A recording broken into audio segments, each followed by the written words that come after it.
Assalamualaikum warahmatullahi wabarakatuh. Teman-teman, bagaimana kabarnya hari ini? Semoga Allah senantiasa melindungi, meridhoi, serta memberkahi kehidupan kita. Amin ya rabbal alamin.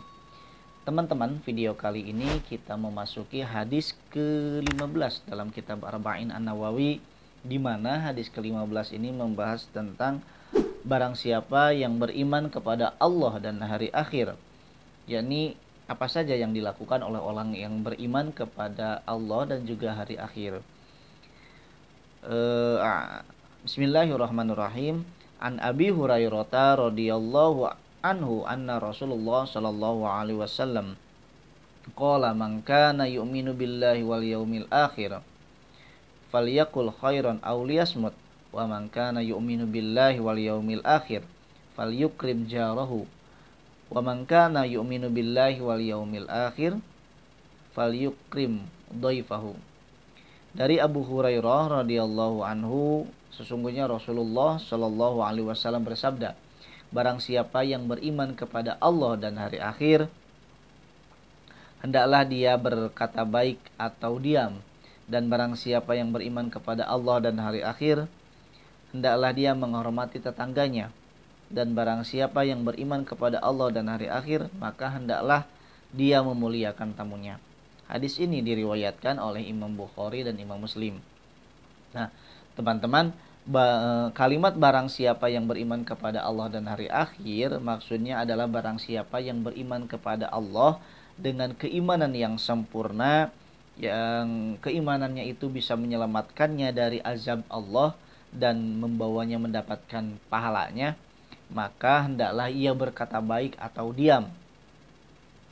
Karena orang yang beriman kepada Allah dengan sebenar-benarnya tentu dia takut kepada ancamannya dan dia hanya akan mengharapkan keridhaan Allah atau pahalanya. Nah, kemudian juga ia akan bersungguh-sungguh dalam menjalankan perintahnya dan juga ia akan bersungguh-sungguh menjauhi atau meninggalkan segala apa yang dilarang oleh Allah.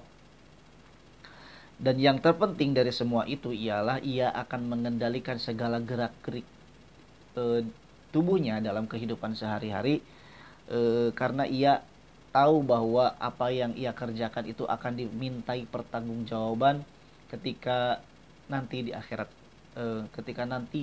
nanti.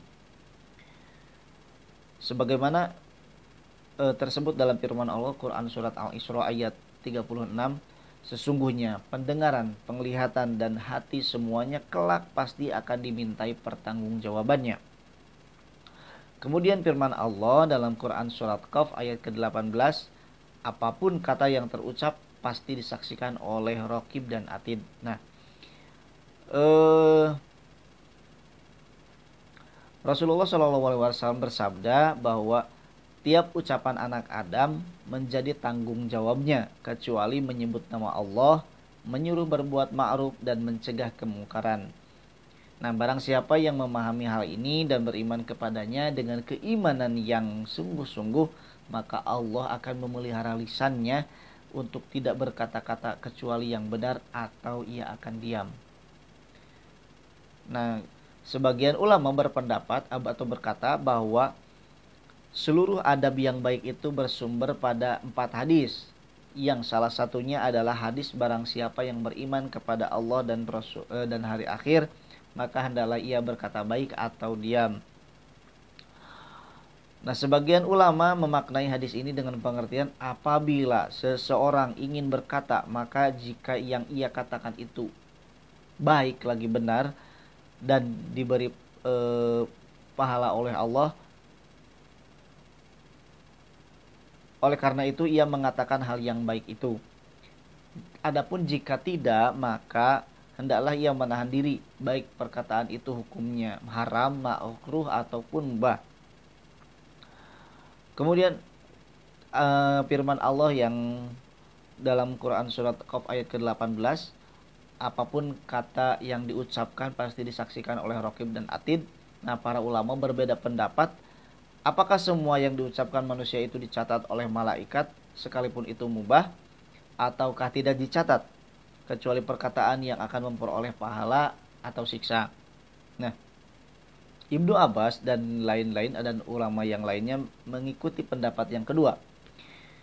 bahwa menurut pendapat ini maka ayat di atas itu berlaku khusus, yaitu pada setiap perkataan yang diucapkan seseorang yang berakibat orang tersebut mendapatkan pembalasan.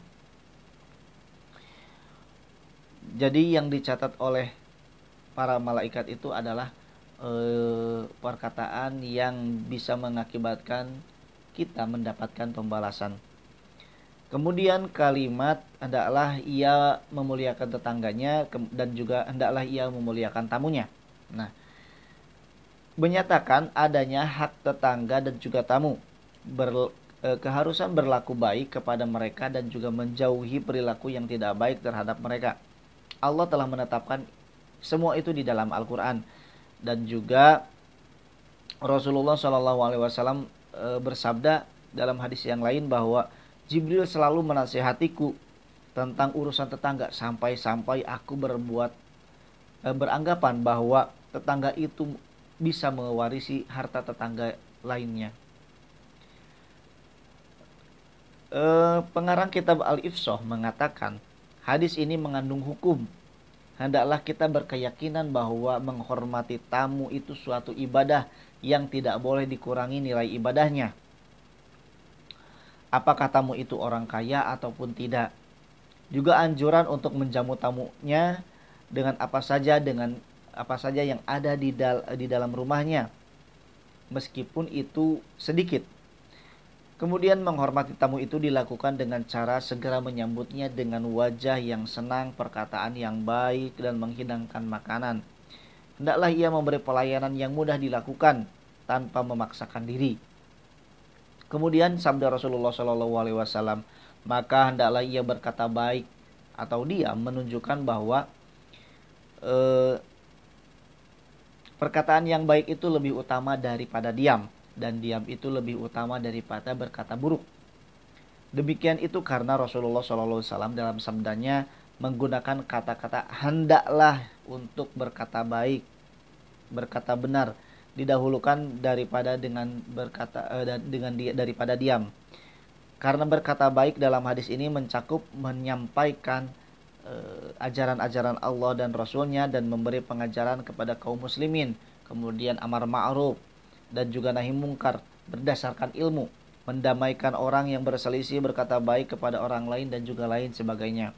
Nah, dan yang terbaik dari semua itu adalah menyampaikan perkataan yang benar di hadapan orang yang ditakuti kekejamannya atau diharapkan pemberiannya.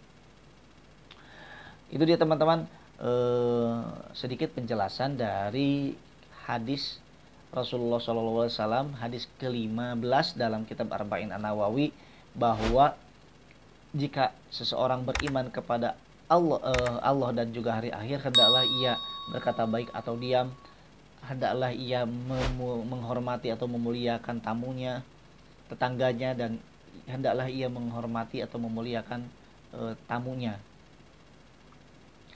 Jadi semoga apa yang saya sampaikan ini bisa bermanfaat bagi teman-teman dan bisa teman-teman aplikasikan dalam kehidupan sehari-hari. Terima kasih sudah menonton video ini. Mohon maaf atas segala kekurangan. Wabillahi taufiq wal hidayah. Assalamualaikum warahmatullahi wabarakatuh.